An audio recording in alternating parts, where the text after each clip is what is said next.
সব আঘাতের প্রতিশোধ নিতে নেই। কিছু আঘাতের বিচার হাসি মুখে ভগবানের কাছে ছেড়ে দিতে হয়। আমি আমার মতোই, আর এভাবেই থাকতে চাই, কারণ আমি যা বলি মুখের ওপর বলি।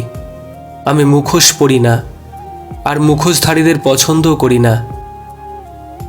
ডিপ্রেশন থেকে শক্ত হয়ে ওঠা মানুষগুলোকে কখনো সামনে দাঁড়িয়ে কাঁদতে দেখবেন না, বরং তাদেরকে সারাদিন হাসতে দেখবেন। অন্তরের মায়া মানুষের ভেতরটাকে ধীরে ধীরে অকেজো করে ফেলে। মায়া নেশার চাইতেও খারাপ। কারো মিষ্টি কথা শুনে তাকে আপন ভেবে নিও না, কারণ কিছু মানুষ মিষ্টি কথা বলে শুধু তাদের প্রয়োজনে।